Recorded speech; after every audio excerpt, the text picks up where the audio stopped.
I am so happy to have you here today for Chapter 5. Are any of you having trouble sleeping? I have been struggling. For those of you who don't, please share with us your secrets to getting a full night of Z's. So, in the first chapters of Stories from Poplar Creek, you met James Alder, who was determined to set his roots deep in Poplar Creek. James and Helen fell in love and started a life together. Then later we saw how the folks in Poplar Creek rallied together after the influenza outbreak, helping to bring in crops and feed each other. I just love that part.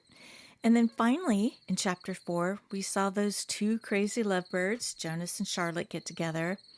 They make me smile. I hope you enjoyed getting to know them. So here we are in Chapter 5. Time has passed in Poplar Creek, and we'll get to know a new generation. I would love to hear what you think, and if you'd like to learn more about a particular person in Poplar Creek. Oh, and for this chapter, I added a special touch at the end. I wrote the lyrics to the final song. I hope you enjoy it. I know I enjoyed writing it. Finally, please hit like or subscribe to let me know that these stories add a little something nice to your day. Thanks so much for listening.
In the high pastures above Poplar Creek, Catherine Alder rode the perimeter at dawn, chasing off crows and reinforcing the fence where it sagged under a winter freeze.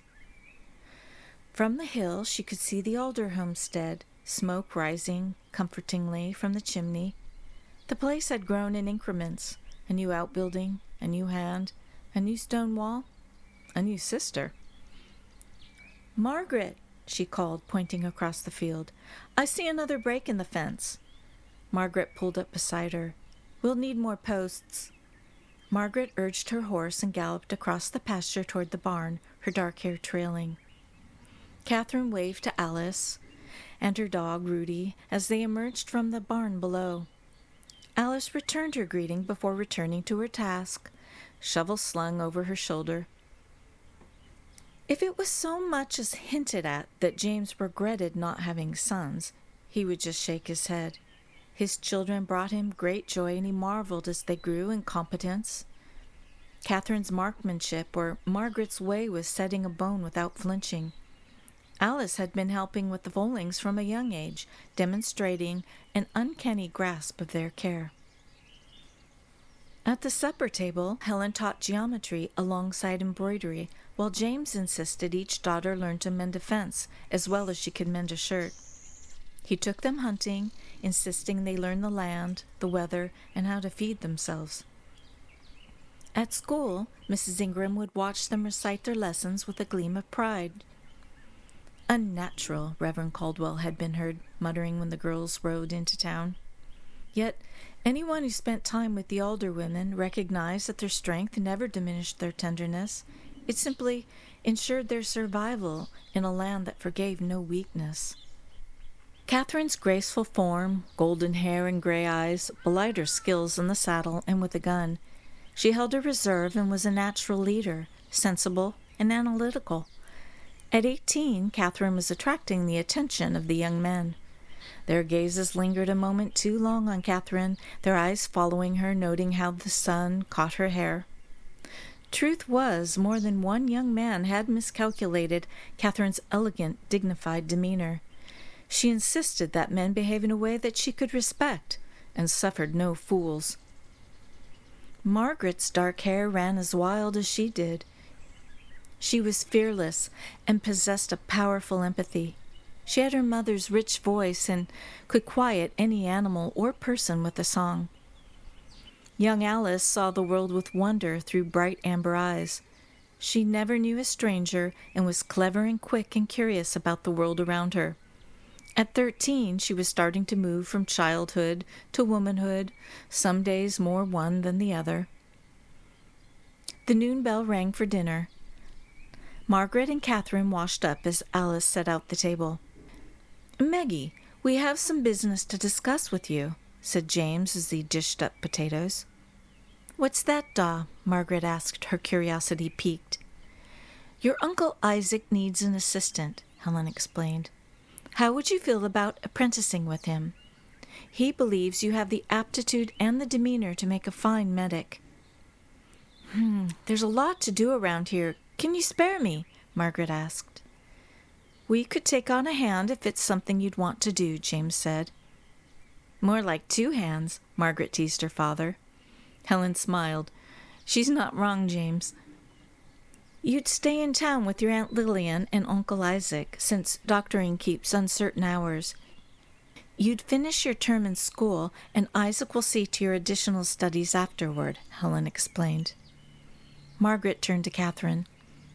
"What do you think about all this, Kathy?" I think it's a fine idea. You have the head for it and the sense. You also have the mettle.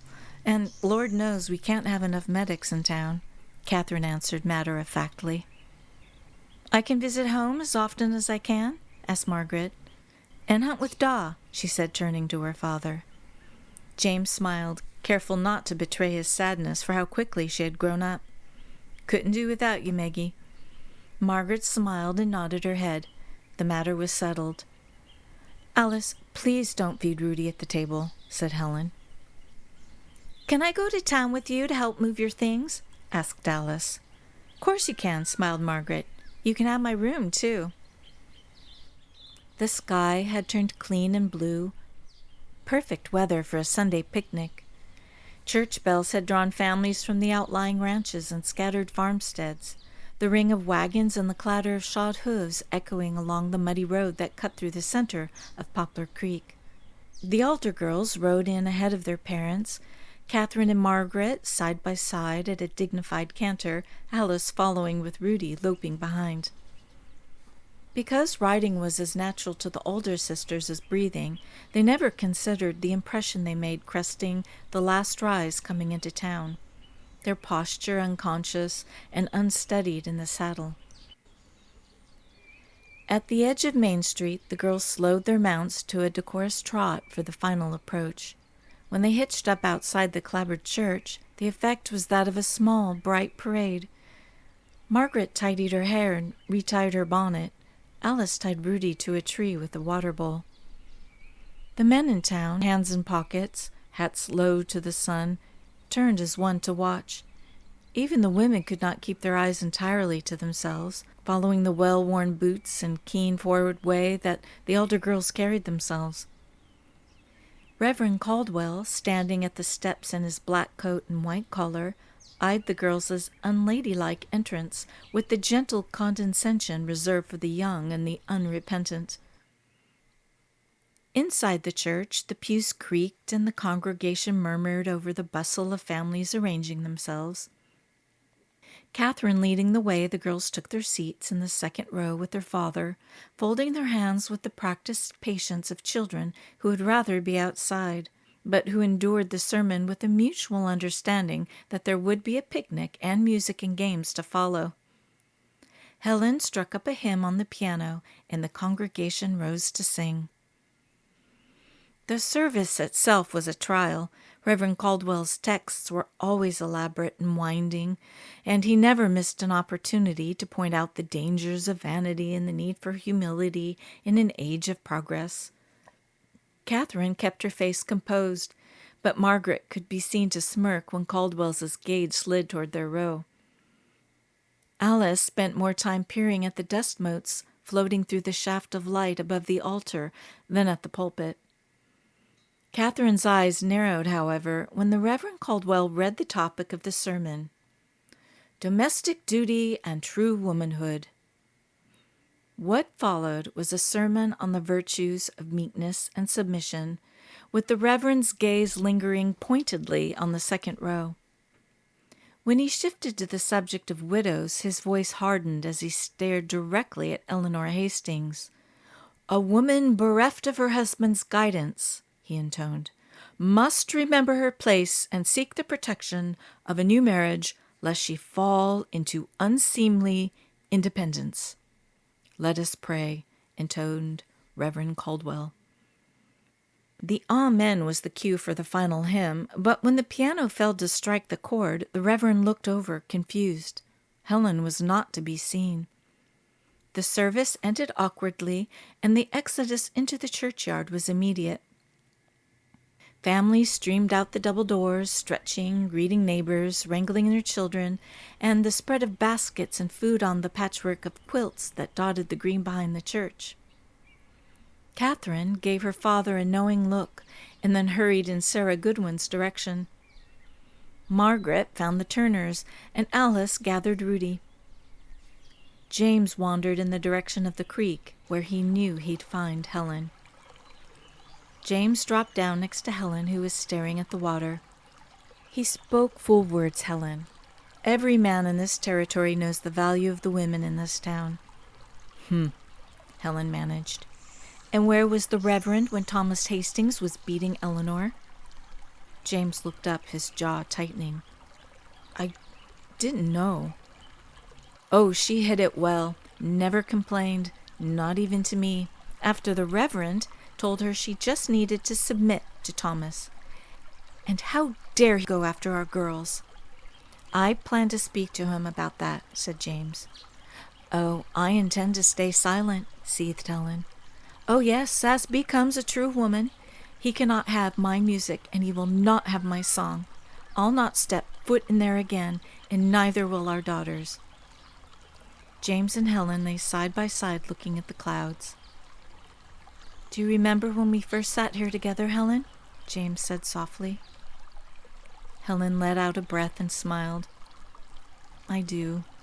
James kissed away her tears. You had my heart then, and you have it now, Helen. You and me, side by side, always. I love you, James Alder. God, I love you. Catherine and Margaret drifted across the green, half attending to the games of the smaller children. Margaret slipped away to talk to her friend, Clara Ingram, something about a secret, urgent, and barely concealed. Catherine scanned the crowd with a quiet pleasure, smiling at the mothers fussing over the arrangement of breads and pies, fathers discussing the price of wool or the coming lambing season. Her expression shuddered, however, when she noticed Reverend Caldwell approaching her father. James sat with Alice and Lila Ingram. Rudy posed patiently for the girls as they sketched and painted pictures of him. Catherine sat with Sarah Goodwin, picnicking with her family and chatting with everyone who passed. They'd grown up side by side, and Sarah's steadiness and candid warmth had never changed. Both sensible girls, the two were fast friends. Sarah's dimples and smile had only grown over the years. She possessed her parents' head for business, but outshone both in customer relations. Catherine liked Sarah's practical nature and benefited from her outgoing demeanor. Catherine carefully watched her father across the green from the corner of her eye. Sarah caught the direction of Catherine's gaze and took Catherine's arm. "And what do you think that's about?" Sarah asked, watching the Reverend approach James. Whatever it is, it won't end well, I'm afraid." The girls continued to watch. "Fine day, James," said Reverend Caldwell as he approached the alder's spot. "Afternoon, Reverend," replied James. "I trust your wife has not taken ill?" the Reverend inquired, hoping to give James a polite way to resolve Helen's absence from the final hymn. "Oh, not at all. She's quite well, thank you," replied James. "She's gone to Eleanor's to console." "Console?" "Allie, Lila, I need to talk to the Reverend. Could you please take this pie over to Mrs. Pritchard? You might show her your beautiful paintings. That's mighty fine work, ladies." The girls ran off, Rudy trailing behind. "I'm in a bit of a fix, Reverend. You see, I'm trying to figure out how to help mend the broken hearts of my family." "Now, James," started Reverend Caldwell. "Today you bid my Helen to be silent. She will be silent and won't be playing her music or singing her songs, something she's always done with such joy." "But it's for the service. There's no harm in that," sputtered Caldwell. "And my daughters, you tried to shame them today. The only thing that could ever make me ashamed of them is if they were to be unfair or dishonest in their dealings, or were cruel. It takes all kinds to survive and thrive in this country. I love them for who they are and as they are. I wouldn't ask any of them to change a hair on their head. And then there are the widows and the widowers. They work hard, and some are still grieving their losses. How could you burden them with the idea of having to marry? And the worst is that I'm sitting here trying to figure how I missed the fact that Thomas Hastings raised his hand to Eleanor. How could we have missed it? Is it true that you knew that Eleanor came to you?" "Now, James, what happens between a husband and his wife, if I had known, I wouldn't have let it stand," James said passionately. "I would not have let it stand, Reverend. I'm bereft. In all honesty, sir, you broke my heart today. You hurt those I love so dearly." Tears came to Catherine's eyes. She stood tall and proud of being the daughter of James Alder. Reverend Caldwell was dumbstruck. All within earshot stopped chewing, afraid to make a sound, until the smallest Ingram's little voice pierced the moment. "Why is Reverend Caldwell turning purple, Daddy? Shall I paint a picture of him? Please pass me the purple color, Sadie." The piano sat silent the next Sunday, and for many Sundays after. Dust piled on the pew the elders had occupied those many years.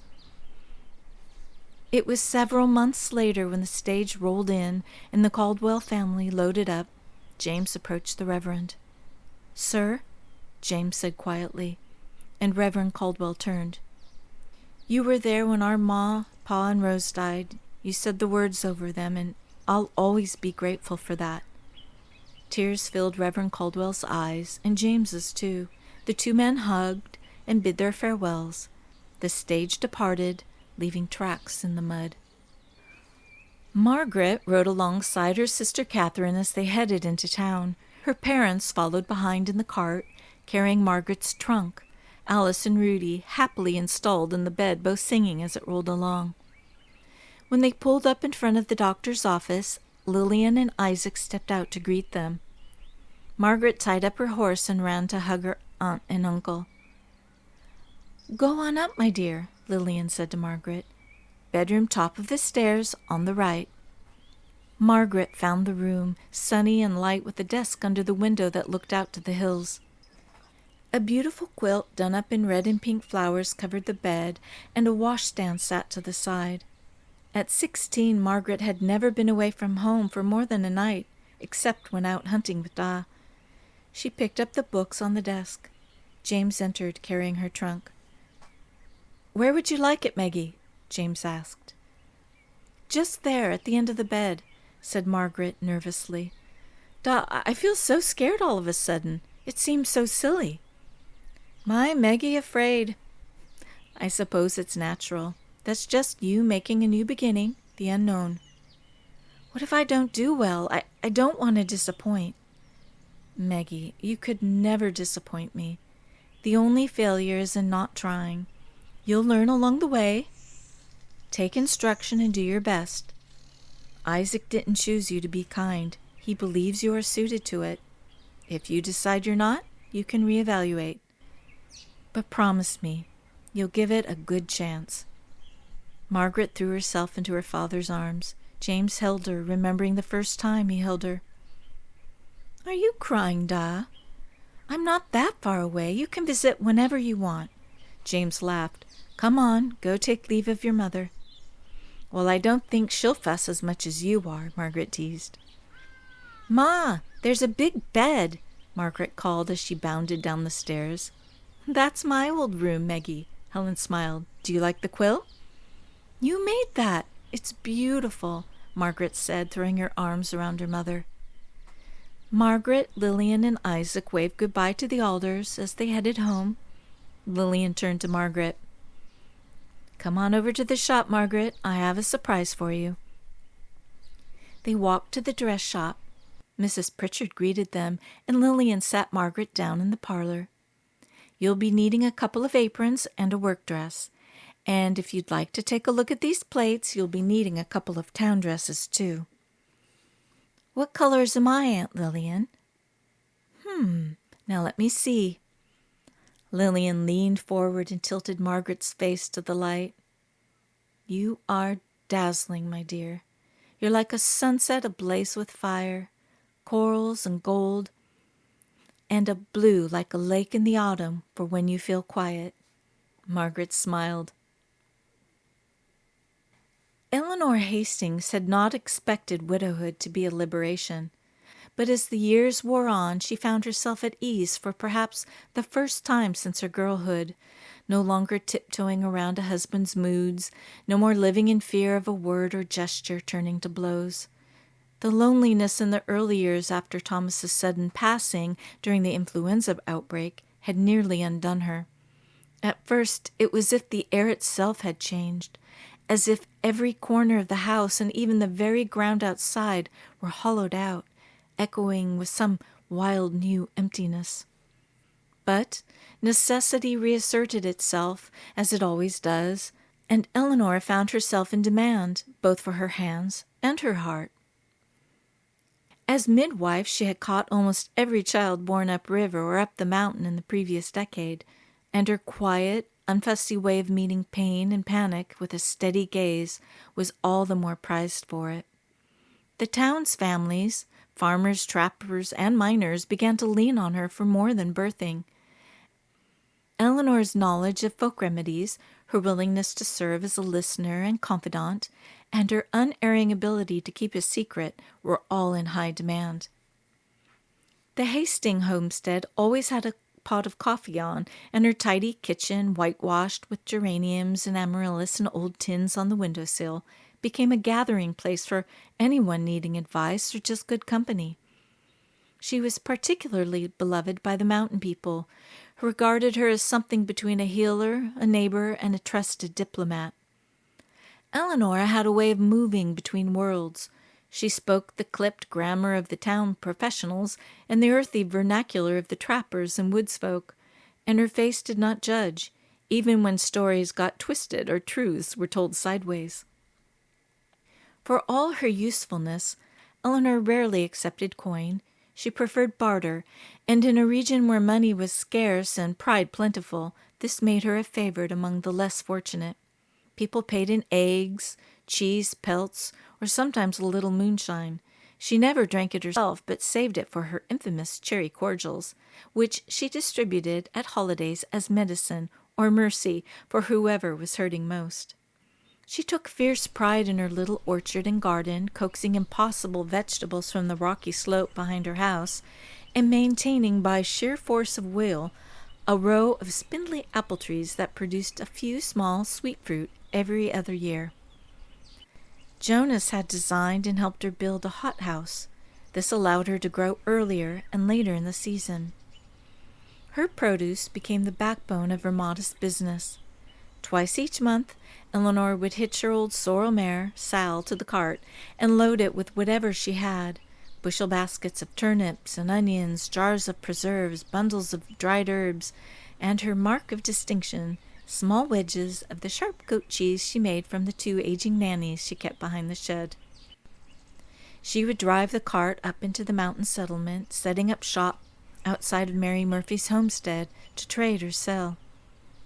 The mountain children, long-legged and wild, would chase after her cart and beg for a taste of her gingerbread, which Eleanor always made extra dark with molasses and spices she traded for in town. Delivering packages, letters, and news from town became a natural adjunct to the produce business. Eleanor was trusted to get things up where they needed to go and keep quiet about what she carried. Sometimes she was paid in kind. Sometimes when a family was truly desperate, she would slip them what they needed and mark it as settled in her neat ledger, the debt to be forgiven or paid forward by fate or future favors. The mountain route was breathtaking in every season, but in autumn, when the maples bled gold and crimson and the long ridge caught the morning sun, it could make even the hardest heart go light. Eleanor loved the slow climb, the way Sal's hooves sounded on the packed earth, the hush of the world as she left the town behind and traded it for the bird song and crackle of leaf and branch. She relished these hours alone, her mind free to wander or to replay the many voices that had passed through her kitchen in the days before. Sometimes she sang under her breath, old hymns or snatches of campfire tunes from her earliest childhood. Today's trip up the mountain was heavier than usual. The cart held a double load of potatoes and squash for the newly settled Larson family. Ambrose had sent her off with a book order for Ezra Thornton, wrapped in brown paper and string, and Eleanor had also promised to deliver a package to the Campbell's place, a tin box wrapped and sealed marked for Thad himself. There was no return address, but Eleanor recognized the spidery handwriting at once as belonging to his sister, now married and living near the far side of the county. She tucked the packages carefully beneath the quilt that lined the cart, knowing that in these parts even a small package was precious. The sun was higher now, and the world below spread out in valleys and hollows, red and orange as a patchwork quilt. Eleanor felt a twinge of pride in her heart, pride at the life she had built, at the bridges she had managed to keep standing, at the small part she played in keeping the town's blood moving, even with all its broken hearts and old wounds. If someone had told her 10 years ago that she would one day find happiness trundling a cart up a mountain with no one waiting at home, she would have laughed. But she was happy, in a way she could never have explained to Thomas or her family. She spent the day pleasantly with the families, taking note of their health and well-being, and sold all her produce. Finally, she inquired with Mary Murphy for the direction to Ezra Thornton's home. "Well now," instructed Mary, "he'll be the homestead after the last switch as you head back down the mountain. You'll see a road off to your right, but don't take that one. Look off to your left, and you'll see a trail hiding in a stand of poplar. His house has a big wide porch and a green door. He's all right, that one, nothing to fear, a gentle soul and a gent." Eleanor took in the view as Sal wended her way carefully down the trail. She saw the stand of trees Mary had described and turned the cart onto the little road into the Thornton homestead. Eleanor stopped a polite distance from the front porch to allow Mr. Thornton time to identify her purpose. The door was indeed green, with painted decorations. It suddenly opened, and a very tall man appeared. She couldn't escape the breadth of him, nor his smiling brown eyes, and there was something familiar about him. "Good afternoon, Mr. Thornton," Eleanor called out. "Ah, you'd be Mrs. Hastings." Ezra walked to Eleanor's cart, a funny little dog following behind, wagging its tail. "That's right. I have a package for you from Goodwin's." His smile caught her off guard. "Ah, that's very fine of you, Mrs. Hastings. Come on down and I'll pour you a cup of tea. I have fruit bread just out of the oven." Eleanor was curious to see what lay inside the green door. She had seen every sort of habitation under the sun, from sod houses, timber, and even earthen homes. She found no limit to how a family could create a home from the resources at hand. Nothing prepared her for Ezra Thornton's home, however. He set her at a table with hand-carved legs and a chair with painted vines along the back spindles. The fire roared pleasantly as Ezra set out tea and bread with a pat of butter on the side.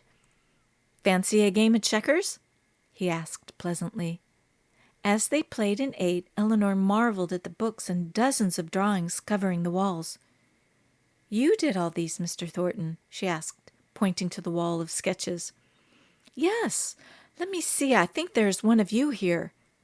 "Me? How can that be, Mr. Thornton?" He pulled a sketch from the wall.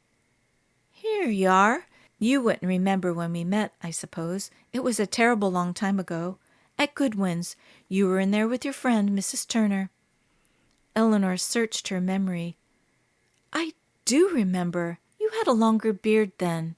Eleanor studied the sketch and was surprised at the details he captured in such a brief meeting. "My, you are very talented, Mr. Thornton." "Please, if it's not too forward, you can call me Ezra." "Ezra, then," smiled Eleanor. "You may call me Eleanor. I should be off before it gets dark. Thank you so much for the hospitality, Ezra." "My pleasure, Eleanor, and thank you for seeing my book up the mountain. It will be a joy to have it. It's by a Mr. Mark Twain." "Could I trouble you to take a letter to Jonas Ingram?" "Not at all. Write it out and I'll be sure to deliver it." Ezra sent her off with his letter and fruit bread. Eleanor banked her own fire that night and headed to bed. She smiled at the wonders of the day, meeting new friends and the myriad of surprises that gave canvas for her imagination.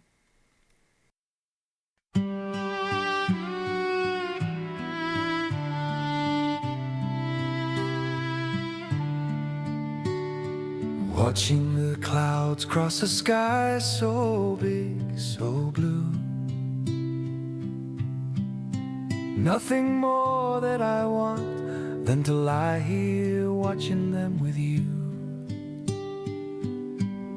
You see a horse, I see a ship. Seems there's more than enough sky to hold the dreams of all mortals. It's a big sky to hold big dreams. Hold my hand, I don't need to understand. Not just me, not just you, we'll build them together.